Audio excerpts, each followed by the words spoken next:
Le chien du silence. Brian, ancien soldat revenu des champs de bataille, croyait enfin avoir trouvé la paix qu'il cherchait depuis si longtemps. Sur cette ferme isolée du Nebraska, il espérait penser. Les blessures invisibles de la guerre. Son seul compagnon, Thor, un splendide berger allemand à la prestance royale, incarnait pour lui la fidélité absolue, la force tranquille, la pureté intacte. Dans un monde corrompu. Ensemble, ils formaient un duo indissociable, un homme marqué par le combat, et un chien né pour protéger. Mais la paix qu'il avait cru trouver se brisa brutalement. Aussi fragile qu'un fil de verre. Ce jour-là, après avoir bu à une clairière où serpentait un ruisseau paisible, Thor s'effondra soudain. Son corps massif, autrefois synonyme de vigueur et de puissance, fut secoué par des convulsions terrifiantes. Ses pattes griffaient la terre, sa gueule écumait, et ses yeux d'ambre, pleins de panique, cherchaient désespérément ceux de son maître. Brian le prit dans ses bras, incapable de comprendre ce qui se passait, hurlant son nom dans un silence de plomb. Puis, au milieu de cette détresse absolue, une certitude glaçante l'envahit. Ce n'était pas un accident. C'était un avertissement. Le sanctuaire qu'il croyait avoir trouvé n'était qu'un piège, et quelque chose venait de frapper là où ça faisait le plus mal. Quelques semaines plus tôt, le vieux pick-up Ford de Brian cahotait sur une route de gravier. La poussière, couleur d'ocre et d'or, s'élevait en nuages. Derrière lui, se fondant dans le bleu éclatant du ciel du Nebraska. Au volant, Brian serrait le volant de toutes ses forces, ses jointures blanchies par la tension. Il roulait lentement. Non à cause du moteur usé, mais parce qu'il voulait graver chaque détail du paysage dans sa mémoire. Ce moment, il le savait, marquait la fin d'une route et le début d'une autre. Sur le siège passager, Thor reposait, la tête appuyée sur la cuisse de son maître. Son pelage d'un gris profond mêlé de reflets argentés brillait sous la lumière. Ses oreilles, deux triangles attentifs, pivotaient au moindre bruit porté par le vent à travers les champs de maïs. Mais c'étaient surtout ses yeux d'un ambre profond, presque humain, qui retenaient l'attention, plein d'intelligence et de loyauté. Ils observaient Brian sans ciller, comme s'il comprenait tout. « Eh bien, mon vieux, dit Brian d'une voix grave. C'est ici. Notre maison. » Le mot « maison » lui sembla étranger. Presque sacrilège. Pour lui, les maisons avaient toujours été des tentes, des baraquements, des abris temporaires dressés au milieu de la poussière et du danger. Cette ferme de 120 acres, avec sa vieille grange penchée et sa demeure décrépite, représentait quelque chose de radicalement nouveau, une promesse de stabilité, un espoir. Le moteur s'éteignit dans un dernier soupir. Et le silence tomba, vaste et apaisant. Seul le murmure du vent faisait frémir les feuilles du maïs.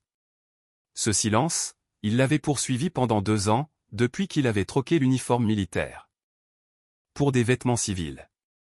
Il descendit du véhicule, ses bottes crissant sur le gravier. Grand, le visage tanné par le soleil et la fatigue, il portait les marques d'une vie dure. Ses cheveux bruns, coupés courts, laissaient déjà apparaître des mèches d'argent sur les tempes. Une barbe soigneusement taillée cachait à moitié les rides fines autour de ses yeux fatigués, des yeux où subsistait malgré tout une lueur de bonté. Son uniforme de paysan improvisé, chemise à carreaux délavés, jean usé, t-shirt gris était celui d'un homme prêt à recommencer. Thor sauta du camion avec la grâce d'un félin et entreprit aussitôt d'explorer le domaine. Il reniflait chaque touffe d'herbe, chaque recoin du perron, sa queue battant lentement l'air. Brian s'assit sur la marche du porche, tira une cigarette froissée de sa poche et l'alluma. Le crépitement du tabac lui sembla rassurant, presque familier. Il ferma les yeux. Le vent. Le chant lointain d'un oiseau. Le cliquetis du bois. Ancien sous son poids. La paix, enfin. Thor revint bientôt, se coucha à ses pieds et posa sa tête sur sa botte. Brian le regarda longuement. « Ce sera différent ici, murmura-t-il. Plus de sueur froide. Plus de coups de feu dans les rêves.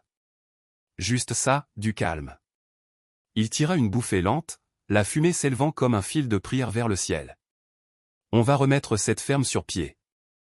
Quelques poules, 2 ou 3 vaches. Travailler jusqu'à tomber de fatigue, pour ne plus rêver de là-bas. » Le chien émit un grondement doux, de contentement. Brian passa sa main dans sa fourrure. Dense, sentant sous ses doigts la chaleur rassurante de ce compagnon qui avait été son seul lien avec le monde depuis son retour. Thor savait tout. Ses cauchemars, ses peurs, ses remords. Il avait écouté sans jamais juger, simplement présent. C'était plus qu'un chien. C'était un frère d'armes. Le grondement d'un moteur troubla le silence. Une camionnette bleue décrépite s'arrêta dans un nuage de poussière. Un vieil homme en sortit, vêtu de salopettes délavées, la peau tannée par des décennies passées au soleil. Il avançait lentement. Chaque pas mesuré comme s'il portait le poids du temps. « Je me doutais que c'était toi, dit-il d'une voix rauque. J'ai vu la poussière. Hank Schrader, ton voisin de l'Est. » Il tendit une main. Calleuse. Brian la serra. Brian. Et voici Thor. Le regard du vieil homme se posa sur le chien et s'adoucit. Beau spécimen. Pas beaucoup de gens s'installent ici, tu sais. La plupart partent. Cherchez le calme ailleurs. C'est justement le calme que je cherche, répondit Brian simplement. Hank hocha la tête, un sourire triste au coin des lèvres. Tu le trouveras ici, gamin. Peut-être même un peu trop. Il resta silencieux un moment, observant la ferme, puis reprit d'un ton plus grave. J'aimerais ne pas être celui qui t'apporte de mauvaises nouvelles. Mais tu dois savoir où tu mets les pieds. Brian écrasa sa cigarette dans la terre. Je t'écoute. Hank désigna l'horizon d'un mouvement du menton. Au-delà des champs, une clôture métallique hérissée. De barbelés scintillaient sous la chaleur. Derrière, on apercevait des bâtiments gris, impersonnels, dépourvus de toute vie. Agricorp, dit Hank. Ils sont arrivés il y a 5 ans. Promettaient du travail, de la prospérité. Une renaissance pour Promise Creek. Il cracha dans la poussière. Ce qu'ils ont apporté, c'est la ruine. Sa voix se fit plus âpre, chaque mot empreint d'amertume. Il parla de récoltes soudainement pourries, de bétail malade, d'eau au goût étrange. Il parla des familles ruinées, contraintes de vendre leurs terres à vil prix à cette multinationale qui avalait tout. Ils t'approchent, poursuivit-il. Ils font une offre. Si tu refuses, dans un an tu es à genoux. C'est arrivé aux Miller, aux Garcia. Tous partis. Une lourdeur s'installa dans la poitrine de Brian. Ce coin tranquille qu'il avait imaginé n'était pas un refuge. C'était un autre champ de bataille. Et la loi, demanda-t-il. Hank eut un rire sans joie. Quelle loi? Le shérif dit que c'est la malchance. Les temps sont durs. Agricorp paie bien ses amis, et les autres, ferment les yeux. Puis, comme s'il regrettait sa franchise, il ajouta plus doucement. Enfin, bienvenue dans le voisinage, fiston. Si tu as besoin de quoi que ce soit, je suis pas loin. Il remonta dans sa camionnette et disparut dans un nuage de poussière. Brian resta longtemps debout sur le porche, le regard perdu vers la clôture lointaine. La chaleur du soleil lui paraissait soudain moins bienveillante. Le silence, autrefois réconfortant, semblait désormais lourd de menaces. Même l'air semblait chargé d'une inquiétude muette. Le crépuscule tomba, peignant le ciel de pourpre et d'or. Thor, couché à ses côtés, se redressa soudain, les muscles tendus. Il fixa la direction du terrain d'Agricorp, les oreilles plaquées, la gueule entr'ouverte. Un grondement sourd monta de sa poitrine. Ce n'était pas un aboiement d'alerte, mais un avertissement. Profond, instinctif. Brian posa une main sur son dos.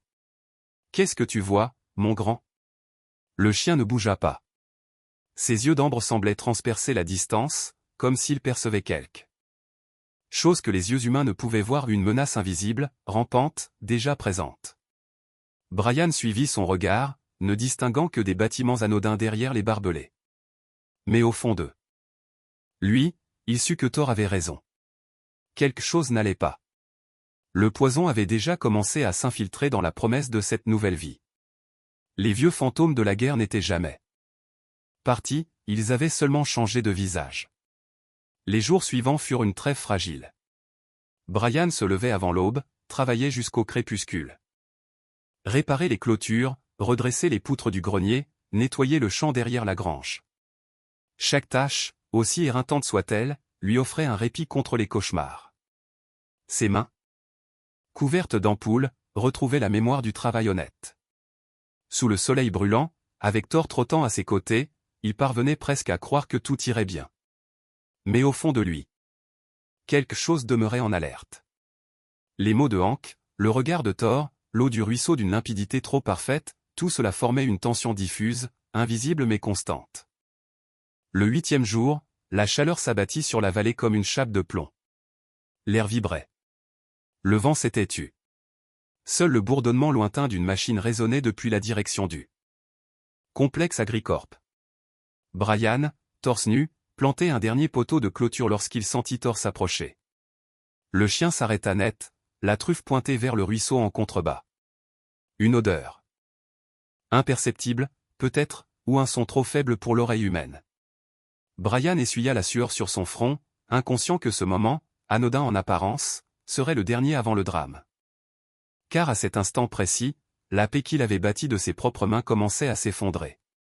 Et le sol du Nebraska, qu'il croyait fertile, s'apprêtait à révéler un secret plus sombre que la guerre elle-même. Sous le soleil de l'après-midi, Brian jugea qu'ils avaient bien mérité une pause. « Allez, Thor, dit-il en essuyant la sueur de son front du revers de la main. Viens. On va faire le tour du terrain, voir ce qu'on possède vraiment. » Le berger allemand, qui surveillait sagement depuis une tache d'ombre, bondit aussitôt sur ses pattes, la queue fouettant l'air. D'impatience. Ensemble, ils longèrent la bordure du champ de maïs. L'air sentait la terre sèche et la chaleur des tiges brunies par le soleil. Un petit ruisseau serpentait au bord ouest de la propriété, un mince filet d'eau claire glissant sur des galets gris et lisses, chantant doucement comme pour célébrer la paix retrouvée. Thor, haletant de joie et de chaleur, dévala la bergée. Plongea le museau dans l'eau fraîche. Brian l'observa, le cœur apaisé. Ce moment-là, pensa-t-il, c'était la paix vraie, simple, brute, sans phare. Il s'alluma une cigarette, s'appuya contre un vieux peuplier et laissa le silence d'or de la campagne l'envelopper. Thor but longuement, puis remonta la pente, secouant la tête et projetant une pluie d'étincelles liquides. Ils rentrèrent à la ferme. Tandis que le soleil déclinait, peignant le ciel de pourpre et d'orange. Brian sentit une sérénité nouvelle s'installer en lui. Peut-être, oui, ce lieu pouvait devenir un sanctuaire. Mais 2 heures plus tard, la quiétude vola en éclats. Thor, d'ordinaire toujours dans ses pas, gisait étendu sur le carrelage, inerte. Quand Brian l'appela, la queue du chien remua à peine. Un faible battement contre le sol. Ses oreilles restèrent immobiles. Une angoisse glaciale lui remonta la colonne vertébrale. Il s'agenouilla, posa la main sur la fourrure du cou, elle était moite. Presque froide. « Qu'est-ce que t'as, mon grand » murmura-t-il d'une voix étranglée. Un gémissement, bas, plaintif, s'échappa de la gorge de Thor, un son qu'il ne lui avait jamais entendu. Puis le corps du chien se raidit, un tremblement parcourut ses muscles puissants, la bave commença à couler, épaisse, écœurante. Le frémissement devint une secousse, puis une convulsion violente. Les pattes se raidirent, le dos s'arquéa sous une étreinte invisible. La panique, brutale et absolue, s'abattit sur Brian. Ce sentiment, il le connaissait trop bien, la terreur du soldat impuissant. Tandis que le monde s'effondre. Il se jeta au sol, tenant Thor, le caressant, le suppliant, mais la bête était perdue dans la tempête qui secouait son corps. Les yeux ambrés, écarquillés de douleur. Le fixait sans le voir, et cette détresse transperça Brian comme un éclat d'obus. Quand enfin la crise s'apaisa, Thor resta étendu, haletant faiblement. Le soldat en lui prit aussitôt le relais. Toute la paix patiemment reconstruite, tout le rêve d'une vie tranquille s'évanouir en un instant. Il n'y avait plus qu'une mission, sauver Thor. Il souleva le corps inerte dans ses bras, le poids mort lui glaça le sang et fonça dehors. La porte claqua contre le mur, il courut jusqu'à la vieille Ford, déposa le chien sur le siège passager et grimpa derrière le volant. Ses mains tremblaient si fort qu'il rata 2 fois la serrure avant de démarrer. Le moteur rugit, les roues projetèrent des gerbes de gravier, il lança le camion sur la route à une vitesse folle. Une main crispée sur le volant, l'autre posée sur la poitrine de Thor, cherchant le battement de cœur, faible, irrégulier. « Tiens bon, mon grand, tiens bon » répéta-t-il d'une voix brisée. « Tu vas t'en sortir, d'accord ? Tiens bon. La route vers Promise Creek, 20 minutes à peine, lui sembla interminable. Les lumières de la petite ville apparurent enfin. Il traversa la place déserte. Passa devant l'épicerie fermée, les phares fendant la pénombre. Il pila net devant un bâtiment de briques basses où un simple panneau indiquait « Promise Creek Veterinary Clinic ». Il jaillit du véhicule avant même que le moteur s'éteigne, prit Thor dans ses bras et enfonça la porte du cabinet. Une clochette tinta. « Aidez-moi » cria-t-il, la voix déchirée. « Mon chien !» Une femme apparut, essuyant ses mains sur une serviette. La trentaine avançait, regard brun vif et déterminé, cheveux noirs tirés en queue de cheval, blouse bleue. Sa voix, claire et ferme, coupa net la panique. « Posez-le sur la table. » Vite. C'était la docteure Jane Margolin. Son visage, calme et concentré, irradiait pourtant une compassion contenue. Brian déposa doucement Thor sur la table d'examen. Froide. Déjà, Jane s'activait, geste sûr et rapide, écoute du cœur, des poumons, prise de température. Un nouveau spasme secoua le chien. « Que s'est-il passé » demanda-t-elle sans lever les yeux, tout en préparant une perfusion. « Je ne sais pas » balbutia Brian. Il allait bien tout à l'heure. On a marché un peu, il s'est mis à trembler, à convulser. A-t-il mangé quelque chose? Touché à des produits? De l'antigel, du poison à rat? Les questions fusaient, précises, professionnelles. Non. Rien de tout ça. Il reste toujours avec moi. On a juste longé le champ? Il faisait chaud, il a bu à la rivière, là, au bord ouest du terrain, oui, il a beaucoup bu. Les yeux de Jane se levèrent une fraction de seconde, y laissant passer un éclat que Brian ne sut lire. Avant de revenir à l'animal. Elle piqua la patte de Thor avec adresse, installa la perfusion, préleva du sang.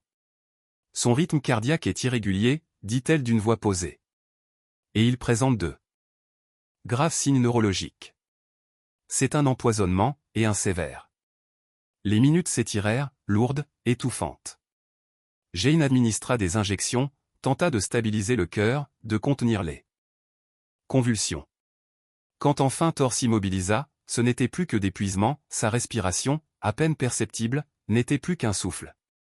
La vétérinaire passa au petit laboratoire du fond. Analysa les échantillons. Brian resta debout, poings serrés, impuissant. Il regardait cette femme qui, seule, se dressait entre son compagnon et la mort. Quand elle revint, son visage avait changé. « Ce n'est pas un poison ordinaire », dit-elle d'une voix basse. Les taux métaboliques sont hors normes. Les toxines attaquent directement le système nerveux. Ce n'est pas accidentel. Ce produit est industriel, dangereux, complexe. Elle le fixa droit dans les yeux. Quelqu'un a empoisonné votre chien, Brian. Les mots frappèrent plus fort qu'un coup de poing. La panique céda là. Place à quelque chose d'autre, un froid dur et implacable, une vieille connaissance endormie. Ce n'était pas la peur, c'était la guerre. Son regard se posa sur Thor, allongé, branché à des tubes. Luttant pour chaque souffle. Le monde bascula. L'ancien soldat se redressa en lui, silencieux, méthodique, prêt à affronter l'ennemi invisible. Pendant 2 jours, la ferme se transforma en hôpital de fortune. Brian dormit sur le sol, à côté de Thor, se réveillant au moindre changement de respiration. Il surveillait la perfusion que Jane lui avait confiée, injectait les médicaments avec des gestes d'une précision apprise jadis sur les armes. Ses mains, autrefois faites pour démonter des fusils, soignaient maintenant la vie d'un être fidèle. La colère froide ne le quitta pas. Elle brûlait doucement, alimentant chaque geste. Il était de garde, sentinelle d'un seul être, Thor, son monde entier. Au matin du 3e jour, un miracle. Thor leva la tête de lui-même. Ses yeux, encore ternes, retrouvaient une lueur. Il but un bol d'eau, sa queue battit faiblement, 2, 3 coups, timides mais réels. Brian sentit un soulagement si violent qu'il en eut les larmes aux yeux. L'après-midi, il ouvrit la porte pour laisser entrer l'air tiède. Thor se redressa, tremblant, mais décidé. Il posa le museau sur la main de son maître. Puis fixa l'horizon. « Tu veux sortir, hein » murmura Brian. D'accord, mais doucement. Appuyé sur lui, Thor franchit le seuil. Il inspira l'odeur du soleil, de la terre, du maïs. Brian crut qu'il allait se recoucher dans l'ombre, mais quelque chose changea. Le chien huma l'air, oreille dressée. Malgré la faiblesse, une étincelle d'alerte renaissait. Il fit un pas, puis un autre. Chancelant mais résolu, tirant vers l'ouest. Vers le ruisseau. L'instinct de Brian lui cria d'arrêter cette folie. Mais il se figea, Thor suivait un but. Et il avait appris à faire confiance à ce flair-là, plus sûr que tout raisonnement humain. Montre-moi, alors, murmura-t-il. La progression fut lente, presque solennelle. Thor avançait, museau près du sol, ignorant les odeurs familières de lapin et de caille. Il suivait une trace plus sombre, un fil invisible que seul lui pouvait lire. Il atteignit le ruisseau, l'endroit exact où il avait bu cette eau trompeusement limpide. Il s'arrêta, renifla, puis reprit sa marche, franchissant le vieux peuplier. Brian le suivit dans un fouillis de broussailles qui marquait la limite du domaine. De l'autre côté, un grillage métallique s'étendait, terne et sans vie. Derrière, des bâtiments gris se dressaient, Agricorp. L'air changea soudain. Une odeur âcre, chimique, flottait, presque imperceptible mais suffisante pour que Thor grogne, faiblement. Brian sentit sa gorge se serrer. Il regarda le chien, puis la clôture, les tuyaux, les cuves anonymes. La vérité se dressait devant lui, nue, implacable. Ce n'était pas un accident. Quelqu'un, ou quelque chose, sur cette terre qu'il croyait sienne, venait de déclarer la guerre. Ce soir-là, tandis que le soleil plongeait derrière les silos d'Agricorp, Brian resta debout, les bras croisés, observant la ligne du ruisseau. Le vent portait cette même senteur métallique. Thor, allongé à ses pieds, levait parfois la tête, comme pour dire « Je sais que tu as compris ». Oui, il avait compris. La paix qu'il avait cherchée n'existait plus. Mais quelque chose de plus fort, de plus ancien. S'était réveillé, la détermination du soldat, celle qui ne plie pas. Dans le silence doré du crépuscule, il fit un serment muet. On avait voulu l'avertir. On avait choisi la pire des manières. Désormais, il trouverait celui qui avait empoisonné son compagnon. Et quand il le trouverait, il apprendrait ce qu'il en coûte de frapper un homme qui n'a plus rien à perdre. Le poison. Invisible. L'odeur flottait dans l'air, un mélange métallique et âcre, comme d'amandes amères mêlées à la rouille. Thor s'arrêta net. Il se trouvait dans une petite clairière ombragée. À peine 20 mètres de la clôture d'Agricorp. Là, le sol était différent, nu, presque stérile, alors que tout autour les mauvaises herbes et les graminées sauvages prospéraient. Cette parcelle de terre semblait morte. Thor gémit, un son aigu et inquiet, et gratta faiblement un amas de feuilles mortes et de terre humide. Ses yeux brillaient d'une supplication silencieuse, implorant Brian de comprendre. Brian s'agenouilla, la colère froide qui brûlait en lui se concentrant en une détermination tranchante. Le sol, pensa-t-il, était trop uniforme, trop rangé. Quelqu'un avait voulu dissimuler quelque chose ici. Il écarta les feuilles, puis la terre humide, creusant à main nue jusqu'à ce que ses doigts heurtent quelque chose de dur et de froid. Du métal. Sous ses paumes. Un couvercle de fer, peint d'un vert terne pour se fondre dans la végétation. Le dispositif était soigné, professionnel, pensé pour rester invisible. Brian attrapa le bord et tira. L'objet était lourd, mais céda, dévoilant l'ouverture circulaire d'un large tuyau. Au bord inférieur, une goutte claire, légèrement huileuse, tombait lentement, encore et encore, s'accumulant sur le sol stérile. Avant de s'infiltrer dans la terre. C'était là l'origine. Le poison. L'arme. Un sourire dur effleura ses lèvres. Il tenait la preuve, le « smoking gun ». Tout s'expliquait. Il replaça le couvercle. Avec précaution, remit les feuilles par-dessus et effaça toute trace de son passage, chaque geste précis, calculé. Puis, aidant Thor à regagner la ferme, il le fit s'allonger dans son panier. Lui donna de l'eau fraîche et murmura quelques mots de réconfort. Le chien, épuisé mais loyal, fit battre faiblement sa queue contre le sol. Brian prit ensuite une bouteille d'eau vide dans son vieux pick-up et retourna sur les lieux. Avec prudence, il recueillit un échantillon du liquide clair et huileux, referma soigneusement le bouchon. L'odeur âcre persistait, un parfum de produit chimique. Discret mais mortel. Ce n'était pas de l'eau, c'était un poison invisible. Cette fois, il ne conduisit pas dans la panique. Il roulait lentement, le regard fixe, animé d'une concentration froide. Méthodique. Ce n'était plus une fuite, c'était une mission. Il ressentait à nouveau cette montée d'adrénaline familière, celle d'un soldat qui a repéré la position de l'ennemi. Il avait la preuve. Le combat, pensait-il, était presque gagné. La désillusion. Il trouva Jane Margolin dans son bureau, penchée sur des papiers. Lorsqu'il entra, elle leva les yeux, aussitôt alertée. « Brian ? Thor va bien ? » « Il va mieux, » répondit-il d'une voix contenue, pleine d'une tension fébrile. « C'est un battant. Et il m'a conduit droit à la source. » Il posa la bouteille sur son bureau. Entre eux, ce simple récipient transparent contenait l'ennemi, un liquide incolore, une menace invisible devenue tangible. « C'est un tuyau de décharge. » expliqua-t-il rapidement. « Juste derrière ma clôture, sur la limite d'Agricorp. Caché. Il fuit dans le ruisseau. C'est ça qui l'a empoisonné. C'est ça qui empoisonne tout. On les tient, Jane. » Elle prit la bouteille, la tourna entre ses doigts, fronça les sourcils. Brian s'attendait à voir dans ses yeux l'étincelle de la victoire, la reconnaissance de sa découverte. Mais au lieu de cela, il y eut autre chose, de la prudence. Et peut-être, de la pitié. Elle reposa la bouteille doucement. « Brian, où as-tu trouvé ça ? » ?»« Je viens de te le dire. »« Dans le tuyau. »« Qui était avec toi ? » ?»« Personne. »« Juste Thor. »« Et, tu portais des gants ? » demanda-t-elle doucement. « Non, pourquoi ?» Jane soupira et se laissa aller contre le dossier de sa chaise. Ses yeux brillaient d'une lucidité. Fatigué. « Brian, je ne suis pas avocate, mais j'ai déjà traité assez d'affaires impliquant des fermes et des produits chimiques pour savoir comment cela se passe. Ce que tu as là, fit-elle en désignant la bouteille, c'est juste une bouteille d'eau. Il la fixa, incrédule.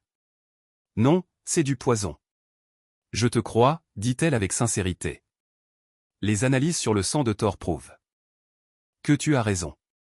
Mais dans un tribunal, cette bouteille ne vaut rien.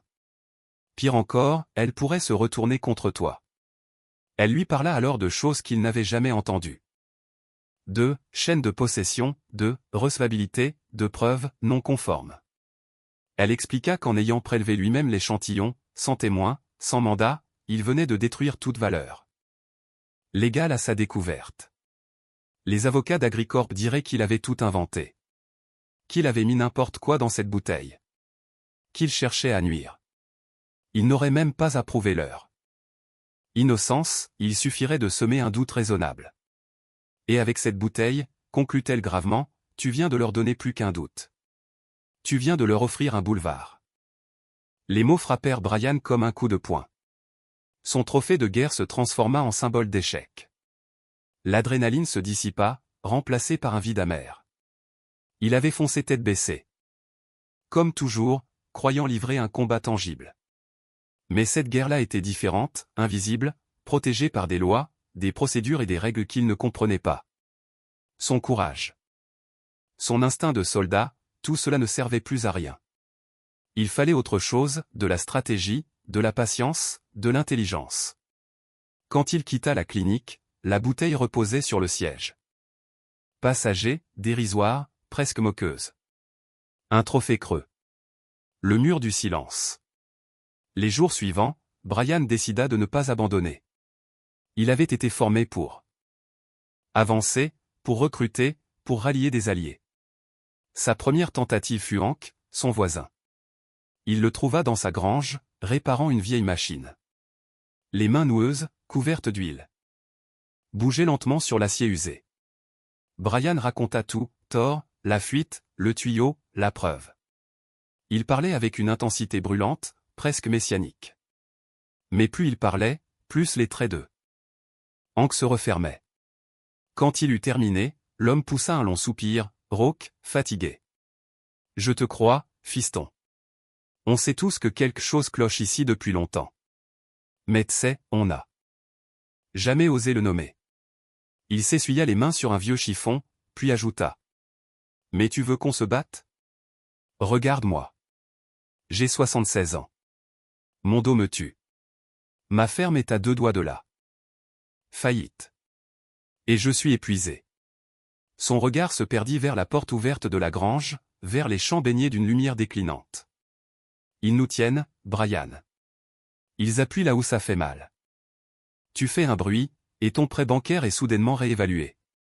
Tu dénonces quelque chose, et ton fournisseur oublie de te livrer les semences. C'est une mort lente, discrète. 1000 petites coupures. Il baissa la tête. Moi, je veux juste mourir sur la terre où je suis né. Je ne peux plus me battre. C'est trop tard pour moi. Puis il ajouta, d'une voix plus douce. Fais attention. Ces gens-là, ils ne prennent pas seulement ta terre. Ils prennent aussi ta volonté. Ces mots, Brian les emporta comme un poids dans la poitrine. Et les 2 jours qui suivirent confirmèrent la prophétie. De ferme en ferme, il tenta de convaincre. Il frappait aux portes, expliquait calmement, montrait le ruisseau, la douleur de Thor, la vérité. Les visages s'animaient un instant. Puis se fermaient aussitôt. La peur, plus forte que la colère, reprenait toujours le dessus. Certains murmuraient qu'ils avaient des enfants, des prêts, des factures. D'autres s'excusaient poliment. Avant de refermer leurs portes. Personne ne voulait devenir le prochain exemple. Chaque soir, il rentrait à sa ferme dans un silence qui lui paraissait plus lourd que la solitude du front. Là-bas, au moins, il avait eu un bataillon. Ici, il n'était plus qu'une armée d'un seul homme. L'alliance des oubliés. Le 3e soir, alors qu'il observait le soleil se fondre derrière les collines, des phares apparurent dans l'allée. Une camionnette usée, mais plus récente que la sienne, s'arrêta devant la maison. Un couple en descendit. L'homme, la trentaine solide, portait les traits fatigués de ceux qui travaillent sans répit. La femme, plus frêle, avait de longs cheveux noirs tressés et des yeux où brûlait à la fois la peur et la détermination. « Vous êtes Brian ?» demanda l'homme. « Oui. Je m'appelle Matteo Garza. Voici ma femme, Elena. On a la ferme à 2 miles au sud d'ici. On a entendu dire que vous posiez des questions. Sur Agricorp. » Brian hocha la tête, méfiant mais curieux. C'est exact. Elena prit la parole. Sa voix, claire, vibrait d'émotions contenues. Notre puits est mort depuis 6 mois. Notre plus jeune fille est tombée malade. Le médecin a dit que c'était un virus, mais j'ai toujours su que c'était autre chose. Cette année, notre maïs n'a produit que la moitié de la récolte habituelle. On va tout perdre. Elle serra les poings. Alors s'il existe un moyen de se battre contre ces salauds, on est prêt. On n'a plus rien à perdre. Ces mots fissurèrent enfin le mur qui isolait Brian. Une brèche minuscule, mais réelle. Il les fit entrer. Et, pour la première fois, la vieille maison reprit vie emplie du murmure grave de 3 voix unies par la colère et le désespoir. Une armée venait de naître. Petite, fragile, mais résolue. Le prix du courage. Plus tard dans la nuit, Brian retourna voir Jane. Il voulait lui parler des Garza et aussi lui poser la question qui le hantait depuis leur dernière rencontre. Elle était encore à son bureau, entourée de manuels et de dossiers. Une lampe diffusait une lueur dorée dans la pièce silencieuse. Thor, fidèle compagnon, s'approcha d'elle et posa sa tête sur ses genoux. Elle sourit, caressant doucement sa fourrure. Brian raconta tout, le tuyau, la bouteille, Hank, les refus, puis enfin, Matteo et Elena. Jane l'écouta sans l'interrompre, le regard attentif. C'est un début, dit-elle. Modeste, mais un début tout de même. Oui, répondit-il. C'est quelque chose. Il hésita un instant avant de demander. Jane, pourquoi? Pourquoi risquer ta clinique, ta carrière? Tu viens d'arriver ici.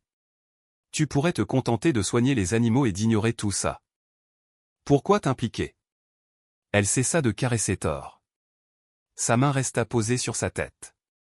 Ses yeux se perdirent dans la nuit au-delà de la fenêtre. Quand elle parla, sa voix était basse, empreinte d'une douleur ancienne. Parce que, Brian, j'ai déjà vu ce que fait le silence. Et je ne peux plus me taire. L'alliance du silence. Je connais cette histoire, commença-t-elle d'une voix calme. Je l'ai vécue. Jane raconta qu'elle avait grandi dans une ferme laitière du Wisconsin, modeste mais splendide, cernée de collines verdoyantes et d'érables anciens. Sa famille y vivait depuis 3 générations, chaque saison rythmait leur existence, chaque veau, chaque récolte faisait partie d'un cycle ancestral qu'ils respectaient presque religieusement. C'était leur monde. Leur identité, leur fierté. Puis un jour, tout changea. Une immense société agro-industrielle, une multinationale semblable à Agricorp, s'installa à quelques kilomètres en amont de leur terrain. Ils construisirent une ferme-usine gigantesque, des bâtiments d'acier, des silos qui mordaient le ciel, et un flot constant de camions chargés de bétail et de produits chimiques. En moins de 2 ans, notre puits a été contaminé par le rejet, dit-elle d'une voix étrangement neutre, presque mécanique, comme si elle récitait un rapport. Nos vaches ont commencé à tomber malades. Leur lait avait un goût amer, métallique. Et mon père? Sa voix se brisa légèrement. C'était un homme fier. Il s'est battu. Il a tout donné pour défendre la terre de nos ancêtres. Il a engagé des avocats, hypothéqué la maison, vendu les machines, croyant pouvoir les affronter à armes égales. Mais leurs juristes l'ont écrasé sous les procédures, les reports, les appels. Interminables. Ils l'ont vidé de tout, légalement, financièrement, moralement. Un long silence pesa. On a perdu la ferme lors d'une vente aux enchères en 2017. C'est Agrigent, leur filiale? Qui l'a racheté, pour une fraction de sa valeur? Elle leva enfin les yeux vers Brian. Il y eut une douleur ancienne, intacte, comme une plaie jamais refermée. 2 mois plus tard. Mon père a fait une crise cardiaque. Le médecin a parlé de son cœur fatigué, mais je sais, moi. Sa voix devint un souffle. Ils l'ont tué. Pas avec une arme, non. En lui prenant sa terre. En lui volant sa dignité. En brisant ce qu'il était.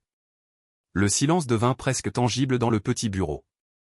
Brian sentit ce chagrin lui peser sur la poitrine, lourd comme une pierre. Il comprenait désormais que pour Jane, cette affaire n'était pas une simple question d'éthique ou d'environnement. C'était un fantôme. Un combat inachevé qu'elle portait en elle depuis des années. Et à travers sa douleur, quelque chose en lui se fissura. Les murs qu'il avait bâtis autour de son propre passé commencèrent à se craqueler. Il n'avait jamais parlé de la guerre. Jamais évoqué les images gravées dans sa mémoire, les cris étouffés des blessés, la poussière mêlée au sang. Mais face à Jane, une survivante d'une guerre différente, plus silencieuse, plus insidieuse. Il sentit une urgence, un besoin presque vital de partager son fardeau. J'étais infirmier dans l'armée, murmura-t-il. Afghanistan. Mon dernier déploiement. Il s'interrompit, avalant difficilement. On a été appelé dans un village attaqué près de la base. Il y avait des blessés partout. J'ai fait tout ce que j'ai pu. Ces mots se perdirent. Les souvenirs. Là ça y est. Il y avait une fillette, pas plus de 6 ans. Elle ressemblait à ma nièce. Sa voix se brisa. Il n'ajouta rien. Il n'en avait pas besoin. La douleur dans ses yeux parlait pour lui. Je n'ai pas pu la sauver. Jane ne dit rien. Aucune phrase toute faite, aucune consolation vide. Elle posa simplement une main sur son avant-bras, un geste simple, silencieux, mais plein de reconnaissance et de compassion. En cet instant, quelque chose changea entre eux. Ils n'étaient plus seulement un vétéran et une vétérinaire. Ils étaient 2 êtres marqués par la perte. 2 âmes cabossées par des batailles différentes mais unies par la même blessure invisible. Et dans le calme de la clinique, naquit une alliance fragile, mais réelle. Une alliance forgée dans le silence et la douleur partagée. Cette alliance trouva bientôt son champ de bataille, la cuisine de Brian. Sur la vieille table de bois, creusée par des décennies d'usage, s'étalaient désormais des cartes topographiques, des plans, des notes griffonnées. La pièce s'était transformée en salle de commandement, le centre nerveux d'une petite insurrection clandestine. Le soldat en Brian avait repris le dessus, mais il n'était plus le même. L'impulsif avait laissé place au stratège méthodique, précis, patient. Ici, dit-il en pointant. Une zone couverte de peupliers, à 200 mètres de la clôture d'Agri Corporation, notre poste d'observation principal. Bonne couverture, ligne de vue dégagée sur le conduit. Matteo Garza hocha la tête. Leurs gardes font 2 rondes par nuit. 10 heures et 3 heures. Toujours en camion, jamais à pied. Parfait, répondit Brian. Cette régularité, c'est une faiblesse. On va l'exploiter. 2 personnes par équipe, 8 heures de relève. On observe, on documente. Pas d'intervention. Notre but, c'est des preuves légales, irréfutables. Jane, penchée sur la carte. Tapota du crayon la zone du tuyau. Des preuves, oui. Ça veut dire image haute résolution. Plaque d'immatriculation, logo d'entreprise, visage net, il faut un lien indiscutable avec Agri Corpo. Ses sous-traitants. Elena Garza, bras croisés, ajouta, ils opèrent toujours dans le noir, c'est pas pour rien. Leur équipement était dérisoire, 2 caméras de chasse que Matteo utilisait. Autrefois pour pister les cerfs, un appareil photo professionnel de la clinique de Jane, équipé d'un téléobjectif puissant, et le reste fourni par Brian, jumelles militaires, couverture thermique. Discipline. Les 2 premières nuits furent un calvaire, froid mordant, vent coupant, attente interminable. Le ciel du Nebraska brillait d'indifférence, constellé d'étoiles impassibles. Leurs yeux piquaient, leurs muscles tremblaient, leurs espoirs faiblissaient. Brian prit la première garde chaque soir. Allongé dans la terre humide, les doigts gelés sur les jumelles, il observait. À ses côtés, Thor, immobile, silencieux. Le chien semblait comprendre, c'était une mission, une chasse sacrée. Dans l'obscurité, il devenait autre chose, un être d'instinct pur, un fragment de la nuit elle-même. Ses oreilles frémissaient au moindre souffle, son corps tendu comme un arc. Il était un guetteur. Puis vint la 3e nuit. Le vent s'était tu, la lune cachée derrière un voile de nuages épais. Brian et Matteo étaient postés derrière les ruines d'un vieux mur de pierre, vestige de la première génération de fermiers. L'heure était avancée, ce moment suspendu où le monde entier semble dormir. Brian scrutait la clôture pour la 100e fois, hypnotisé par la monotonie du paysage. Et soudain, Thor bougea. Le chien dressa la tête, oreille tendue vers le nord. Un grondement sourd, à peine perceptible, monta de sa gorge, non pas un avertissement, mais une alerte absolue. Brian se figea. « Qu'est-ce que t'as vu, mon grand » murmura-t-il. Rien à l'œil nu. Juste le silence. Mais Thor restait figé, chaque muscle vibrant d'attention. Alors Brian leva ses jumelles. 2 minutes d'attente. Puis une lueur. Fugace, tremblotante. Des phares presque éteints. Glissant le long d'un chemin de terre à l'intérieur du domaine d'AgriCorp. Un camion. Noir, massif. Sans logo. Matteo, appareil photo. Matteo s'exécuta. Le véhicule s'arrêta pile à l'endroit du conduit dissimulé. Un camion-citerne, ventre allongé et menaçant. 2 silhouettes en descendirent. L'une resta en sentinelle, l'autre déroula un tuyau épais vers les forêts.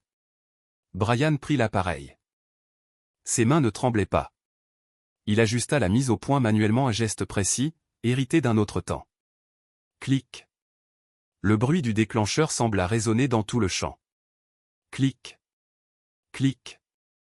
Les images défilaient sur l'écran minuscule, floues, granuleuses. La distance, l'obscurité, tout jouait contre eux. Pas de plaque lisible. Pas de visage net. Juste 2 ombres et une citerne. Fantôme. Mais c'était quelque chose. Une preuve. Floue, imparfaite, mais réelle. 10 minutes plus tard, le tuyau fut rembobiné, le moteur redémarra, et le camion disparut dans la nuit avalé par les ténèbres industrielles. 1 heure plus tard, ils étaient réunis dans la cuisine de Brian. L'air sentait le café froid et la fatigue. Sur l'écran de l'ordinateur de Jane, les photos s'affichaient une à une, gris sur gris, taches de pixels et silhouettes sans nom. Impossible de lire la plaque, souffla Matteo. ni d'identifier les hommes. Ajouta Elena. J'ai une Zuma sur la citerne. Standard, sans marquage. Juridiquement, c'est faible. Le silence retomba, lourd d'amertume. Ils avaient risqué tant pour ces images incertaines. Et pourtant, Brian ne vit dans leur visage ni découragement, ni peur. Seulement une lueur, cette flamme discrète mais obstinée qu'il connaissait trop bien. C'est faible, oui, dit-il enfin. Mais ce n'est pas rien. Il tapa du doigt sur l'écran, sur la photo du camion spectral. Avant ce soir, on n'avait qu'un soupçon. Une hypothèse. Maintenant, on a un fait. On sait qu'ils le font. On sait quand. On sait comment. Il leva les yeux vers eux. Et ça, mes amis, c'est notre premier morceau de vérité. Maintenant il ne restait plus qu'à retrouver le reste. Les preuves ténues n'avaient pas brisé leur volonté, elles l'avaient soudée. L'ennemi n'était plus une force anonyme et flottante, il avait pris une forme, il respectait un calendrier. Le silence dans l'obscurité était rompu, la chasse avait commencé. Les photos granuleuses sur l'ordinateur portable de Brian n'avaient pas provoqué l'explosion médiatique qu'ils espéraient, elles n'avaient pas non plus mis fin à la menace, mais elles avaient déclenché une riposte subtile, méthodique, une série de fils invisibles tendus pour les isoler et les briser. Le premier fil cassa 3 jours après leur garde nocturne. Brian reçut un appel du chargé de prêt de la banque à Promise Creek, sa demande de financement pour la ferme, qui avançait sans accroc, était maintenant mise en attente indéfinie. Le fonctionnaire employa les mots convenables, une préoccupation soudaine et vague, concernant l'instabilité agricole régionale, un euphémisme poli pour dire qu'un coup de fil avait été passé. Dans un autre bureau. Le lendemain, Elena, en larmes, appela pour annoncer que leur fournisseur principal venait d'annuler la commande d'une semence résistante à la sécheresse, invoquant un problème d'approvisionnement. Matteo avait téléphoné à tous les semenciers dans un rayon de 100 km, personne ne pouvait les aider. C'était une attaque ciblée, un étranglement silencieux destiné à tarir leurs moyens de subsistance. Agrocorp n'employait ni bombes ni balles, ses armes étaient des tableurs, des fichiers PDF et des conversations téléphoniques à voix basse. La pression monta comme une masse qui écrase lentement tout ce qui s'oppose à elle. Le message passa d'une menace chuchotée à un avertissement clair et tonnant. Un matin frais de jeudi, Brian se rendit à la grange pour organiser sa journée, Thor trottinant joyeusement à ses talons. Il s'arrêta net dans l'encadrement de la porte. La lourde porte de bois qu'il verrouillait toujours avec une épaisse barre de fer était fendue près de la serrure, pendante sur ses gonds. On l'avait forcé. Un froid lui noua l'estomac. Il fit signe à Thor de rester et le chien, sensible au changement, poussa un grondement sourd. Vigilant. Brian entra. L'intérieur de la grange était tamisé, des faisceaux de lumière poussiéreuse perçaient la pénombre. L'air y était chargé d'une odeur âcre, presque chimique, de pétrole brûlé. Sa réserve modeste de 20 sacs de grains, achetée avec ses dernières économies pour passer l'hiver, avait été détruite, chaque sac avait été fendu, la poussière d'or des grains jonchant le sol de terre battue. Sur le tas, une substance sombre et visqueuse avait été versée, imbibant les grains, les rendant irrécupérables de l'huile moteur, ou quelque chose d'aussi délibérément répugnant. Ce n'était pas seulement un coût financier, c'était un viol de son intimité, une façon de lui dire « Nous pouvons atteindre vos affaires, nous pouvons ruiner votre avenir ». Il resta planté là. Les poings serrés, la colère froide qu'il avait grondée à la clinique de Jane revenant plus dure, plus aiguë. Il fit ce que ferait tout citoyen respectueux des lois, il appela le shérif. 1 heure plus tard, une voiture de patrouille freina sur l'allée. L'homme qui en sortit, le shérif Brody, était un quinquagénaire au ventre proéminent, costume de routine, il se mouvait avec une lenteur délibérée et un dédain habituel, comme s'il portait le poids d'un monde qui ne le concernait plus. Il entra dans la grange, examina le grain saccagé, fit un petit TSK désabusé. « C'est dommage, dit-il d'une voix plate. Il sortit un petit carnet et un stylo. « Des idées sur qui aurait pu faire ça ?» demanda-t-il. « J'ai une assez bonne idée. » C'était quelqu'un d'Agrocorp. Répondit Brian, d'un ton mesuré mais ferme. Le shérif cessa d'écrire, leva les yeux. Son expression glissa de l'ennui à l'agacement. Maintenant gamin, ne lançons pas d'accusations fâcheuses. Agrocorp est le plus grand employeur du comté. Pourquoi s'occuperait-il de quelques sacs de grains? Parce que je pose des questions sur le ruisseau qui traverse ma propriété, celui qu'il utilise comme égout privé, répliqua Brian. Le shérif soupira et referma son carnet. Je vais me renseigner, dit-il. Mais ça ressemble plutôt à des gamins ou à un vagabond de passage. La malveillance existe tout le temps. Mon conseil, Mr. Bryant, c'est de vous mêler de vos affaires. Ne cherchez pas des ennuis où il n'y en a pas, ça complique la vie des gens. Le message était clair, aussi net que l'anneau sombre sur la paille souillée, la loi n'était pas de son côté. Il était seul. Cette nuit-là, la ferme ne fut plus un refuge, elle devint une base avancée plantée au milieu d'un territoire hostile. La destruction de sa réserve avait changé les règles du jeu. Il savait, par expérience, ce qui suivait souvent, après une démonstration de force contre la propriété. Le prochain objectif devenait les personnes. Il pensa à Jane, à Matteo et Elena et à leur petite fille. Il pensa à Thor qui dormait souvent, confiant, au pied de son lit, l'image parfaite d'innocence. La colère tranquille qui bouillonnait en lui se transforma en une décision dure et froide. Il se leva et alla dans sa chambre. Dans un coin, un grand coffre-fort en acier abritait des armes. Il le déverrouilla, le clic du loquet résonna dans la maison silencieuse. Il en tira son Mossberg 500, lourd, froid, la poignée huilée usée à force d'être tenue. Ce n'était qu'un outil, pensa-t-il. Rien de plus. Il le déposa sur la table de la cuisine et ouvrit une boîte de cartouches. À l'intérieur, rangées comme des petites sentinelles, les cartouches de 12, double octe, brillèrent d'un éclat lugubre. Des munitions létales conçues pour arrêter un agresseur définitivement. Il en saisit une, son poids solide fit un bruit sec contre la table. Instinct de soldat. Le passé revenait. La cuisine se serait transformée en un champ de bataille, le bruit sourd des armes noyant le ronron du frigidaire. Il revit la poussière, la sueur, la peur dans les yeux d'un jeune homme qu'il avait affronté autrefois. C'était la personne qu'il avait été, un mécanisme de destruction entraîné à répondre à la menace par une force immédiate et totale. Les mains tremblantes, la sueur froide au front, il laissa tomber la cartouche. L'idée de renouer avec ce type d'homme le terrifiait presque autant que l'ennemi extérieur. Thor leva la tête et l'observa, dans les yeux ambrés du chien. Il eut la sérénité qu'il voulait préserver. Si Brian employait ses cartouches rouges, il deviendrait l'horrible miroir de ce qu'il cherchait à défendre, la paix fragile de sa vie, anéantie par la violence qu'il aurait déclenchée. Il respira profondément. Le tremblement s'évanouit, sa résolution se raffermit. Il repoussa la boîte de munitions létales et fouilla le coffre-fort plus loin. Il en sortit une boîte anodine en carton, étiquetée en lettres sobres, balle à projectiles souples, B en backgrounds. À l'intérieur, des sacs en tissu translucide contenant de petites billes de plomb compressé, des balles non létales, conçues pour neutraliser sans tuer, des outils de contrôle et de dissuasion plutôt que d'extermination.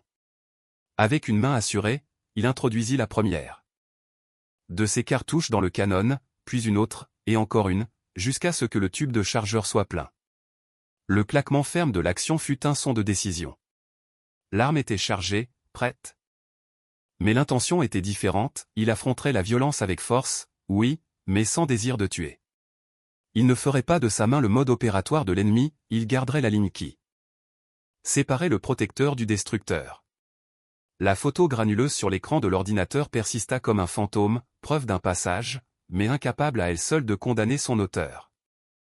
Autour de la table de cuisine, les quatre alliés Jane, Matteo, Elena et Brian observaient l'image, dentelle d'impatience et de peur dans la gorge. Ce n'était pas suffisant, dit Jane, de sa voix tranchante. Elle l'avait répété toute l'heure, sous différentes formes, la vérité n'en devenait pas moins aiguë. La photo prouvait la présence d'un camion. Elle ne prouvait pas qui détenait ce camion, ce qu'il transportait, ni ce qu'il faisait là. Un bon avocat appellerait cela une coïncidence, un véhicule de livraison ayant perdu sa route. C'est du poison, on le sait. Protesta Matteo, la voix tendue par la colère. Connaître et prouver, dit Jane, sont deux univers séparés, répondit-elle, le visage sombre. Pour gagner, nous avons besoin du poison lui-même. Un échantillon prélevé directement de ce tuyau, recueilli suivant une chaîne de garde inattaquable. Un échantillon du sol dans lequel il fuit. La preuve en or, l'évidence irréfutable qu'aucun avocat ne pourra défaire.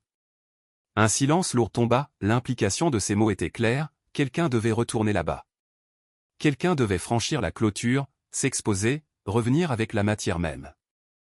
De la culpabilité. Les regards se tournèrent les uns vers les autres. Jane était médecin, Matteo et Elena étaient agriculteurs, il n'y avait qu'une seule personne dans la pièce formée pour ce genre de mission. Les yeux se posèrent sur Brian. Il hocha la tête lentement, acceptant la nomination muette. « Je le ferai », dit-il d'un faible grondement. Il se leva et alla se poster devant la carte. Accroché au mur, sa pensée migra naturellement de la défense à l'offensive. Son discours prit la cadence brève et précise d'un homme qui a donné des ordres. Il dessina le point d'entrée. Un angle mort identifié par Matteo entre deux caméras de sécurité. Il évalua la fenêtre de 10 minutes qu'il disposerait entre deux rondes. Il expliqua les risques, le bruit, la détection thermique. Les traces laissées derrière. Mais à mesure qu'il parlait, une sensation lourde se posa dans son estomac. Cette mission n'avait rien à voir avec celle qu'il avait menée autrefois. Il n'y aurait pas d'appui, pas d'hélicoptère médical en attente, pas de chaîne de commandement pour reprendre ses comptes. Il y aurait juste lui, la clôture, l'obscurité et la responsabilité écrasante de l'échec possible. Ce poids n'enflait pas seulement sa propre vie, il portait l'espoir des Garza, le combat de Jane pour son passé, et l'avenir fragile de cette alliance naissante. Il scruta leur visage plein de confiance et pour la première fois, une lueur d'hésitation, inquiétante et humaine, traversa ses certitudes. Le fardeau du commandement est une solitude. Sa concentration fut interrompue par une voix rauque, « T'as une minute, Phil ?» Brian se retourna. Hank se tenait dans l'embrasure de la cuisine, un sac de pain chaud perfumant l'air entre ses mains. Il avait entendu parler de la grange. La vision du pain, simple comme un acte de voisinage, ramena une chaleur familière dans la pièce. C'était un rappel que, malgré tout, la communauté existait encore des gestes ordinaires contre la froide stratégie d'un géant. Brian sentit la tension se fissurer un peu, il savait que la nuit qui venait serait longue, mais qu'il la traverserait ensemble, un pas, une décision, un acte non létal à la fois. Le vieil homme était venu voir comment il allait. Ses yeux fatigués balayèrent la pièce, les cartes éparpillées. Les visages tendus et il comprit tout en un instant. Sans un mot, Brian hocha la tête et le suivit jusqu'au porche. L'air du soir était frais, chargé d'une quiétude trompeuse. « Tu as l'air de porter le monde entier sur tes épaules, » dit Hank d'une voix douce. Il lui désigna les marches. Brian s'assit. « Quelque chose comme ça, » répondit-il en se passant une main nerveuse dans les cheveux. Hank s'assit à son tour avec un grognement, ses articulations craquant sous l'effort. « Tu crois que tu es le premier à devoir te battre pour cette terre sur laquelle tu t'assieds ?» Brian resta silencieux. « Laisse-moi te raconter une histoire, » dit Hank, son regard perdu vers les champs lointains baignés dans la lumière dorée du crépuscule. En 1934, on a connu la grande sécheresse. Le Dust Bowl. Le ciel était brun pendant presque un an. Le maïs se réduisait en poudre dans les champs. Les ruisseaux s'asséchaient, y compris celui-là, ajouta-t-il en désignant vers l'ouest. Il ne restait qu'un lit de boue craquelé. Il évoqua alors un temps de désespoir absolu, bien pire que celui qu'ils affrontaient aujourd'hui. Les banques saisissaient les fermes. Les familles empaquetaient leurs maigres affaires et prenaient la route vers l'ouest, brisées, convaincus que le monde touchait à sa fin. Mon grand-père était là, continua Hank, la voix empreinte de respect. Les arrière-grands-parents des Garza aussi. Et les Miller. Tous. Ils étaient sur le point de tout perdre. Mais ils étaient têtus. Ils ont appris que la rivière plate, à 10 miles d'ici, avait encore un mince filet d'eau. Alors ils ont décidé de faire venir la rivière jusqu'aux fermes. Il marqua une pause, laissant flotter dans l'air l'idée insensée de creuser 10 miles à la main. Ils ont réuni tous les hommes et femmes valides de la région. Ils n'avaient que des pelles, des pioches et quelques vieux mulets. Et ils ont creusé. Du lever au coucher du soleil. Jour après jour. Tout un été. 10 miles de fossé, à la force des bras. Hank parla des ampoules qui éclataient sur les mains, de la faim, de la fatigue, des moments où le découragement les frôlait. Les femmes s'organisaient pour préparer la nourriture et l'eau. Les enfants transportaient la terre dans des seaux. C'était une bataille de volonté pure contre la nature elle-même. Et ils ont réussi, dit Hank, une fierté tranquille vibrant dans sa voix. Ils ont fini juste avant que la dernière récolte ne meure. Ce fossé a apporté assez d'eau pour sauver les fermes et tout le village. Il se tourna vers Brian, les yeux soudain clairs et vifs. Cette terre, ce n'est pas juste de la poussière et des récoltes, Phil. Elle est trempée de la sueur et du courage de ceux qui nous ont précédés. Ils se sont battus pour elle. Ils ont saigné pour elle. AgriCorp peut bien essayer de racheter la terre, mais elle ne rachètera jamais l'histoire. Elle ne possédera pas les ossements de nos ancêtres. C'est ça, ton vrai combat. Les mots de Hank frappèrent Brian au cœur, comme une charge profonde explosant dans le silence. Toute hésitation s'effondra. Sa lutte n'était plus seulement la sienne, c'était celle d'une lignée. Il n'était plus un ancien soldat en quête de paix, il était le gardien temporaire d'une promesse ancienne. Il se leva. Merci, murmura-t-il. C'étaient les seuls mots nécessaires. Quelques heures plus tard, à 2 heures du matin, il passa à l'action. Thor, son fidèle berger allemand, resta avec Matteo au poste d'observation. Si le camion de sécurité s'arrête ou dévie de sa route, tu t'éloignes de 200 mètres et tu fais du bruit, expliqua Brian. Thor aboiera, ça les détournera. Vêtu de noir. Il se déplaçait comme une ombre.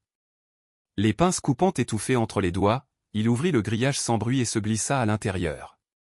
Chaque sens en alerte, il se faufila jusqu'à la conduite cachée qu'il avait repérée. Sous la faible lueur rouge de sa lampe frontale, il sortit la trousse de prélèvement préparée par Jane. Des gestes précis, économiques, un échantillon du liquide huileux. Dans une fiole scellée, un prélèvement de sol contaminé dans un sac distinct.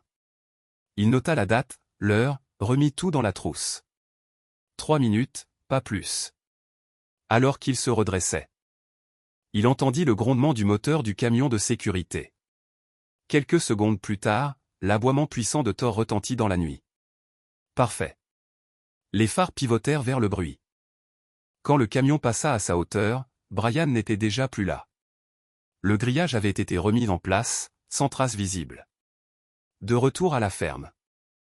La tension était palpable. Sur la table de la cuisine, il déposa les 2 échantillons étiquetés, leur preuve en or. Jane avait passé la nuit à rédiger un dossier complet, le rapport vétérinaire. Sur Thor, l'analyse sanguine, les témoignages signés de Matteo et d'Elena, les photos granuleuses du camion-citerne, et une lettre d'accusation virulente adressée à la division régionale de l'agence de protection de l'environnement. Brian ajouta sa propre déposition. Jane scella le tout d'un ruban d'évidence et leva l'enveloppe épaisse. Ceci n'est pas une plainte, dit-elle. C'est une déclaration de guerre. Envoi express, ajouta-t-elle. Ils l'auront à 10 heures demain matin. Il savait qu'il venait de tirer la première véritable salve. Le reste serait tempête. Et la tempête arriva. L'envoi du dossier à l'EPA fut comme une pierre jetée dans un étang calme. D'abord, de petites rides à peine visibles.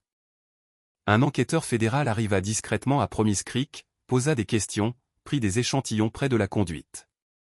Puis les rumeurs commencèrent, AgriCorp tenait des réunions d'urgence. La peur recula, remplacée par un souffle d'espoir. Mais AgriCorp ne reculait jamais. Sa riposte fut rapide, brutale, et personnelle.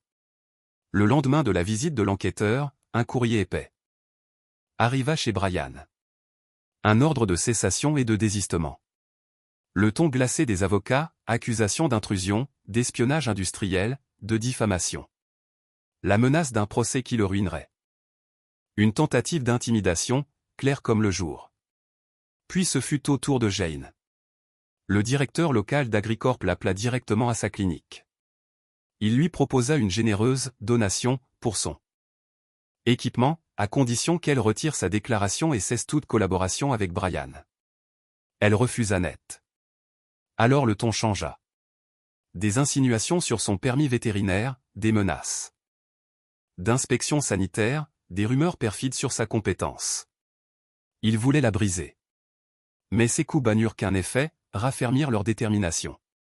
Ils savaient désormais qu'ils touchaient juste. Ils vont essayer de me faire taire, dit Brian, le visage fermé, s'adressant à Jane et au Garza dans la cuisine. Le procès, c'est juste un écran. Ils vont passer à l'action. Avant que tout ne devienne public. Matteo serra la mâchoire. Et toi, que vas-tu faire?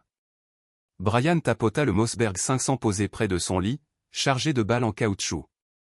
Je serai prêt. Les jours suivants furent une attente suffocante. Chaque bruit dans la nuit faisait sursauter Thor, dont les oreilles restaient dressées en permanence. Brian ne dormait plus vraiment. Son instinct de soldat avait repris le dessus, observation, anticipation, vigilance. Et puis, 3 nuits plus tard, le piège se referma. Il revenait de la clinique de Jane, où ils avaient encore décortiqué la lettre juridique d'Agricorp. La route de gravier s'étirait dans une obscurité totale, avalant les phares de son vieux pick-up Ford. Thor dormait sur le siège passager, le souffle régulier. Brian lui jeta un regard attendri. Puis tout bascula. Un éclat de lumière surgit d'un virage bordé d'arbres. Thor redressa la tête, les yeux brillants dans la lueur des phares opposés. Un grondement monta de sa poitrine, guttural, menaçant. « Qu'est-ce qu'il y a, mon grand » murmura Brian, sa main cherchant le fusil sous le siège. Il n'eut pas le temps de réagir. Une vieille berline noire surgit en trombe, dérapa et coupa la route. Les phares l'aveuglèrent. Brian tourna brusquement le volant, mais le pick-up glissa dans le fossé boueux. Les pneus hurlèrent, puis s'enlisèrent. Le moteur cala. 2 silhouettes sortirent de la voiture. Massive. Capuche noire, visage dissimulé par des cagoules. L'une tenait un tuyau de métal. L'autre un long couteau de chasse qui brillait dans la lumière crue. Leurs mouvements étaient rapides, disciplinés. Des professionnels. Brian sentit l'adrénaline exploser. Son cerveau fonctionna en rafale d'images et de calculs. Le fossé lui donnait un léger avantage, un couvert. Il attrapa le Mossberg. « Reste, Thor, ordonna-t-il, la voix ferme. Le premier homme arriva à la portière du conducteur et saisit la poignée. Brian frappa de toutes ses forces, la portière s'ouvrit d'un coup sec et heurta le torse de l'assaillant. L'homme recula en grognant. Brian leva aussitôt le fusil. Le tuyau siffla dans l'air et il se baissa de justesse. La scène se poursuit dans un souffle suspendu, la violence imminente, la tension du métal contre la chair, la lutte d'un homme contre une force bien plus grande que lui. Mais dans l'obscurité, au milieu de la peur, quelque chose de plus fort vibrait encore, la promesse silencieuse de Hank. L'écho d'une lignée qui refusait de plier. Il n'hésita pas. D'un geste précis, il arma le fusil à pompe, le clac-clac métallique résonna dans la nuit comme une symphonie de violence contenue. Il visa bas, à la hauteur de la cuisse de l'homme, et pressa la détente. La détonation déchira le silence. Un éclair jaillit, suivi d'un bruit sourd et épais, la balle en caoutchouc heurta sa cible. Avec la brutalité d'un marteau. L'homme hurla, un cri animal, brut, arraché à la douleur pure, avant de s'effondrer dans le fossé, se tordant et agrippant sa jambe. Le projectile non létal avait accompli sa tâche, il ne l'avait pas tué, mais il l'avait neutralisé. Le deuxième assaillant, celui qui essayait d'ouvrir la portière où se trouvait Thor, se figea. Ses yeux, derrière les trous d'œufs. Sa cagoule, passèrent du corps agonisant de son complice à la silhouette immobile de Brian. Le canon du fusil pointait droit sur lui, encore fumant. Dans ce regard, il vit la vérité. Cet homme n'était pas un simple fermier sans défense. C'était un soldat. Un homme qui savait ce qu'il faisait. Une décision fulgurante, il lâcha son couteau, fit volte-face, bondit dans la voiture. Claqua la portière et démarra en trombe.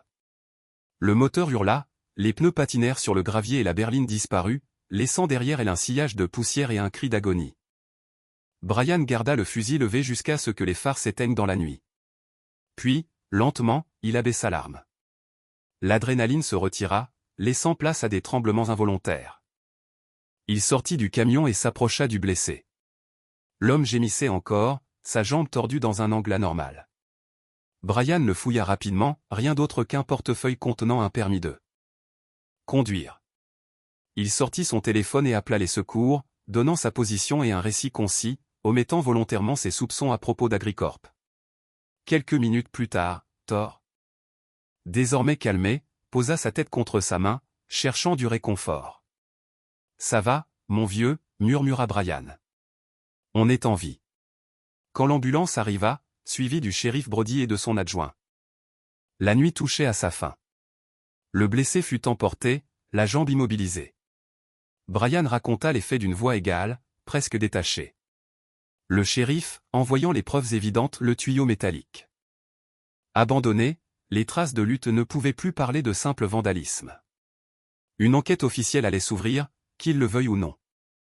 Lorsque le jour se leva enfin, Brian réussit à remettre son vieux pick-up sur la route et rentra à la ferme. Ses mains tremblaient encore lorsqu'il appela Jane.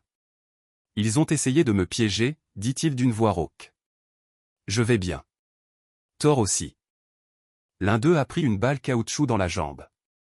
Un silence. Puis la voix ferme de Jane. « J'arrive tout de suite. » Une demi-heure plus tard, sa petite trousse médicale à la main. Elle soignait les éraflures sur son bras, souvenir de la lutte. Le silence entre eux était apaisant, ponctué seulement par le cliquetis de ses instruments. Pour quelqu'un qui prétend fuir la violence, tu te débrouilles plutôt bien avec un fusil, lança-t-elle, une lueur indéchiffrable dans les yeux. Brian esquissa un sourire fatigué. Les vieilles habitudes ont la vie dure. Il la regarda, et dans son regard, il y avait plus que de la reconnaissance, une gratitude profonde, presque douloureuse. Merci d'être venu. Jane leva les yeux vers lui. Évidemment. Nous sommes dans le même bateau, Brian. N'oublie jamais ça. Ce n'était pas qu'une simple phrase. C'était une promesse silencieuse, un lien reforgé dans l'épreuve. La première lumière du jour glissa à travers la fenêtre de la cuisine, baignant la pièce d'une clarté dorée. Pendant un instant suspendu, ils surent qu'ils pouvaient compter l'un sur l'autre. Cette nuit-là, Brian dormit seul. Thor reposait au pied du lit, paisible. Le calme de la ferme semblait irréel, presque suspect. L'adrénaline était retombée, remplacée par un tremblement intérieur qu'il n'arrivait pas à apaiser. Il ferma les yeux, cherchant le sommeil. Mais les images surgirent aussitôt. Pas celles de la route, mais celles d'une autre nuit, d'un autre combat.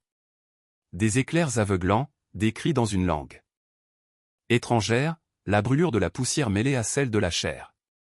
Et surtout, ce visage, celui d'une petite fille, ses yeux écarquillés de terreur, sa main tendue vers lui. Puis le sang. Son cri à lui, inutile, déchiré dans le vacarme des balles. Il se réveilla en sursaut, le corps couvert de sueur, le cœur battant à rompre. Pendant quelques secondes, il ne sut plus où il était. Puis la réalité revint, la ferme, la nuit, le silence. Mais la guerre venait de le rattraper. Afghanistan. Les fantômes qu'il avait tenté d'enterrer à Promise Creek s'étaient réveillés. Les blessures physiques n'étaient rien à côté de celles, invisibles, qui saignaient à nouveau. L'aube du jour suivant se leva sur un ciel bas, gris et lourd. Le jour de la réunion décisive était arrivé. Promise Creek vibrait d'une tension électrique, mélange d'anxiété et d'un mince fil d'espoir. C'était leur dernière chance. Leur ultime combat. Chez lui, Brian se préparait dans un silence méthodique. Ses cauchemars de la veille ne l'avaient pas brisé, ils l'avaient durci. Dans le miroir, il vit ses cernes profonds, la fatigue. Le bras en écharpe. Mais dans ses yeux, il y avait autre chose, une détermination froide, indomptable. Il ne se battait plus seulement pour sa ferme. Il se battait pour la mémoire d'une enfant morte. Dans un village de poussière, pour le père d'Elena Garza, pour tous ceux qu'une force sans visage avait écrasés sans remords. Thor, fidèle, restait à ses côtés. Ses yeux ambrés le suivaient. Silencieux, ancrant Brian dans le présent, comme pour lui rappeler ce qui comptait vraiment. La salle communautaire de Promise Creek était un vestige d'un autre âge, planches usées, odeur persistante de repas partagés et de foi tenace. Mais ce soir-là, elle avait l'allure d'un tribunal. Ou d'un champ de bataille.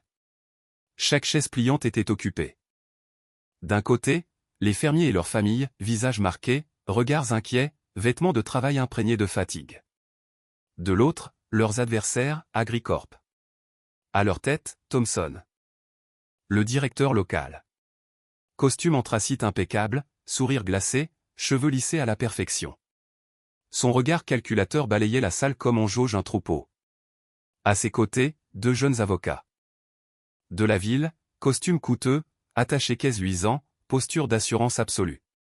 L'odeur du pouvoir, froide et distante, emplissait l'air. Thomson prit la parole le premier. Il parlait bien. D'une voix mielleuse, rodée à l'art de la persuasion. Il évoqua la contribution d'AgriCorp à la communauté, les emplois créés, les taxes payées. Puis, d'un ton faussement compatissant. Il décrivit Brian comme un vétéran instable, un homme perdu cherchant un ennemi imaginaire pour expliquer ses échecs. La mort de son chien. Une tragédie, certes, mais sans lien prouvé. La contamination de l'eau? Des rumeurs irresponsables. Ses avocats prirent le relais, débitant un langage de menaces feutrées, diffamation, atteinte à la réputation, obstruction à l'activité économique.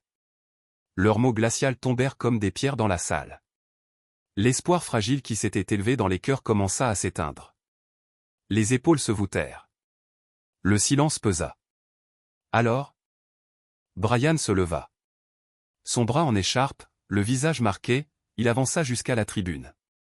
Thor, resté auprès de Jane, redressa la tête, le suivant du regard. Il ne parla pas tout de suite. Lorsqu'il ouvrit enfin la bouche, sa voix était basse, mais ferme, chargée d'une gravité qui força l'attention. « Je ne vis ici que depuis peu, dit-il. Mais je sais ce que cette terre représente. Pour vous. » Il parla de Hanké de son grand-père, de Matteo et d'Elena, de leurs champs, de leurs bêtes, de leurs enfants. Il décrivit les récoltes mourantes, les ruisseaux empoisonnés. Les maladies étranges. Il donna des mots à leur désespoir muet. AgriCorp dit que tout cela n'est que malchance, poursuivit-il, sa voix s'élevant. Mais quand la malchance ne frappe que ceux qui s'opposent à eux, ce n'est plus le hasard. C'est une stratégie. Un frémissement parcourut la salle. Jane alluma alors le petit projecteur. Sur l'écran improvisé apparut la photo granuleuse du camion-citerne sans marque. Flou, oui, mais indéniable. Le fantôme avait un visage. Brian leva ensuite 2 sachets scellés, échantillons de sol et d'eau, soigneusement étiquetés. Voici le poison qu'ils ont versé dans notre terre. Dans notre eau. Sa voix vibrait d'une conviction qui transcendait toute éloquence. Voici la vérité qu'ils ont voulu enterrer. Un des avocats bondit, furieux. Objection. C'est du théâtre. Ces épreuves ont été obtenues illégalement, elles sont. Il ne termina jamais sa phrase. Les portes du fond s'ouvrirent brusquement. Dans un fracas qui fit sursauter l'assemblée. Dans l'encadrement, apparurent 2 hommes et une femme portant des vestes bleues marquées de grandes lettres jaunes, EPA. L'agence de protection de l'environnement.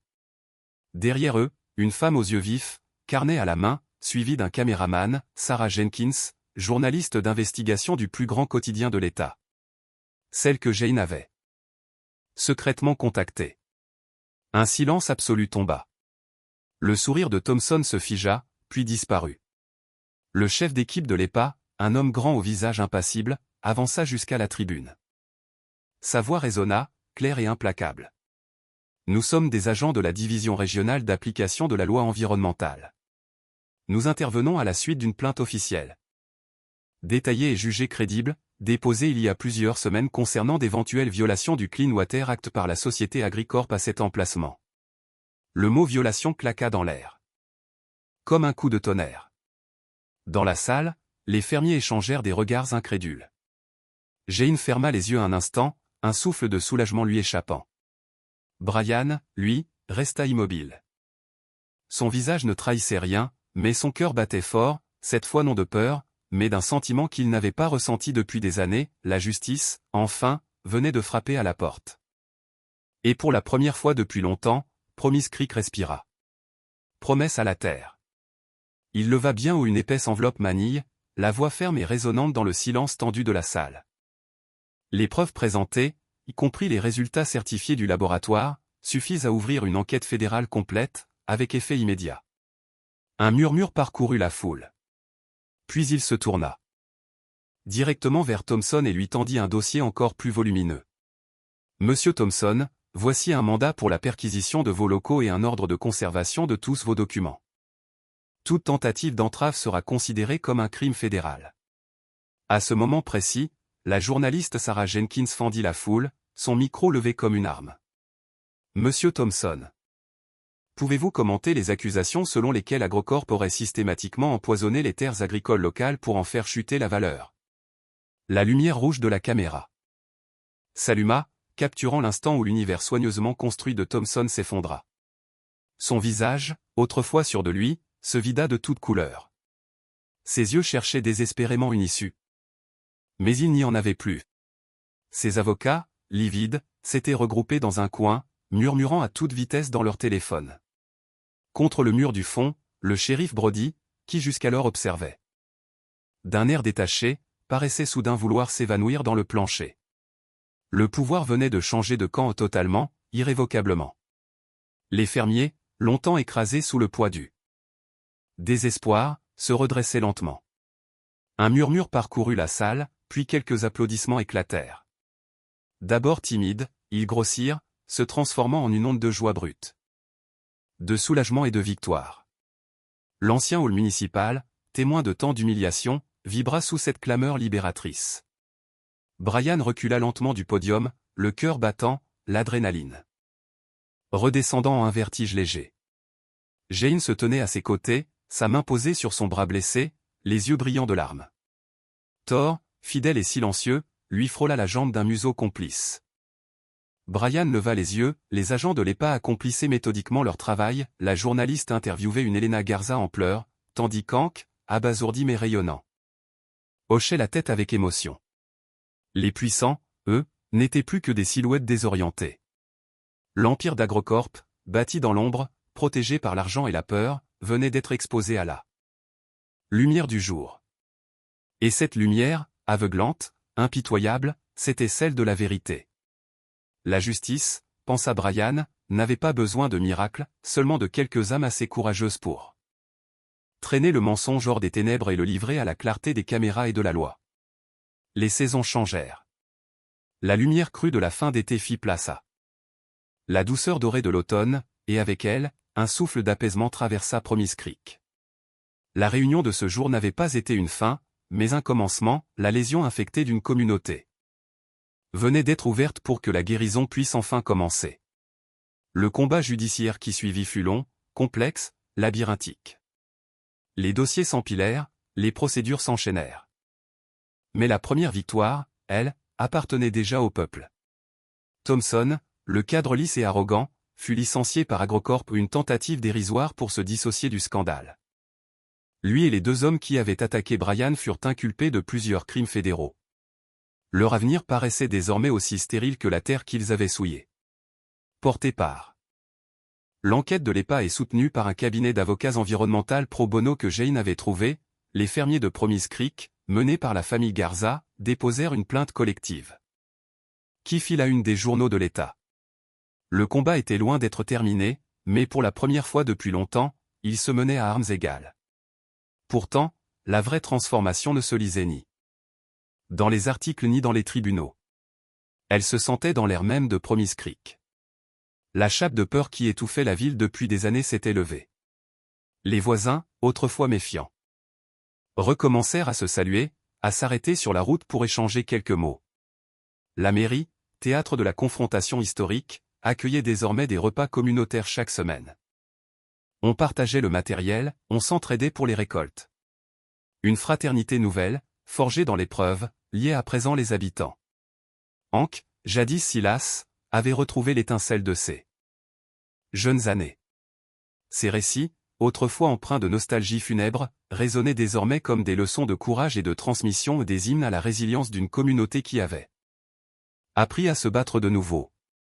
Un samedi d'octobre, le long du ruisseau qui bordait la propriété de Brian, des dizaines de bénévoles se rassemblèrent. L'EPA avait supervisé l'excavation de plusieurs tonnes de terre contaminée, laissant derrière elle une cicatrice béante. Mais ce jour-là, il ne s'agissait plus de détruire, mais de rebâtir. Jane avait obtenu une subvention environnementale et organisé une journée de replantation. Sous un ciel d'un bleu limpide, Brian, Hank et les Garza creusaient, plantaient, arrosaient. De jeunes peupliers et saules prenaient racine, fragiles mais pleins de promesses, le long de la berge purifiée. Le travail était rude, mais chaque geste semblait une prière, une offrande à la terre. Blessé. Brian leva un instant les yeux. La fille d'Elena, vive et rieuse, poursuivait un papillon à travers l'herbe. Son rire cristallin s'envolait dans l'air frais d'automne, le son même d'un futur qu'on avait failli leur voler. Jane s'approcha, les mains couvertes de terre, une trace brune sur la joue. Elle contempla la scène, émue. « Tu sais, dit-elle doucement, quand je suis arrivée. Ici, je fuyais. Je voulais oublier la faillite de la ferme de mon père, tout ce que nous avons perdu. Je croyais qu'en trouvant un endroit tranquille, je pourrais effacer le passé. » Elle tourna la tête vers Brian, dans ses yeux brillait une gratitude profonde. « Mais tu m'as appris qu'on ne peut pas fuir le passé. On peut seulement l'affronter, et faire en sorte qu'il ne se reproduise plus. Merci. » Brian la regarda, bouleversé. Cette femme courageuse, son alliée, son amie. On l'a fait ensemble, répondit-il simplement. Et c'était vrai. Leur force venait de cette alliance silencieuse, née dans la poussière et le danger, forgée dans une guerre sans fusil, mais tout aussi réelle. Cette nuit-là, la maison baignait dans le silence. Mais ce n'était plus le silence pesant d'autrefois, celui du vide et de la solitude. C'était un silence de paix, rempli du souffle discret d'un monde enfin apaisé. Brian entra dans sa chambre. Au pied du lit, il ouvrit un vieux coffre de bois et en sortit son sac militaire usé. Sous les uniformes pliés avec soin, il trouva une petite photographie encadrée. Un jeune homme y souriait, le bras passé autour de ses épaules, le sergent David Miller, son meilleur ami, tué par un engin explosif près de Kandahar en 2013. Longtemps, cette image avait été un fardeau. Chaque regard lui rappelait la culpabilité, le goût métallique de l'échec. Ne pas avoir été assez rapide. Ne pas avoir pu sauver. Assis sur le bord du lit, la photo entre les mains. Il sentit les souvenirs remonter, la fillette du village, les cris, la poussière, la perte. Des années durant, il avait porté ces fantômes comme un poids écrasant. Mais ce soir-là, quelque chose avait changé. La culpabilité s'était dissipée. À sa place, une paix douce et étrange s'installait. Il ne pouvait pas sauver David, ni l'enfant du village. Mais il avait sauvé la ferme des Garza. Il avait sauvé la maison d'Hank. Il avait sauvé un coin de monde de la corruption et du désespoir. Il avait affronté ces fantômes, et leur avait enfin offert un repos. En protégeant les vivants, il avait honoré les morts. Il posa la photo sur la table de chevet, hors du sac, dans la lumière pour la première fois depuis des années. Le lendemain, la journée fut parfaite. Le soleil descendait lentement, enveloppant les champs roux d'une lumière dorée. Brian marchait dans le pâturage, les bottes crissant sur l'herbe sèche. Quelques mètres devant lui, Thor bondissait, vif et splendide. Son pelage brillait, son énergie débordait. Il sautait dans les herbes hautes, aboyant de joie, ses yeux ambrés illuminés d'une vitalité pure. Brian s'arrêta pour l'observer. Ce chien, compagnon de guerre et d'épreuve, était la preuve vivante que la vie pouvait renaître, même après la douleur. Au loin, les fermes voisines allumaient leur lumière, scintillant comme des promesses dans le crépuscule.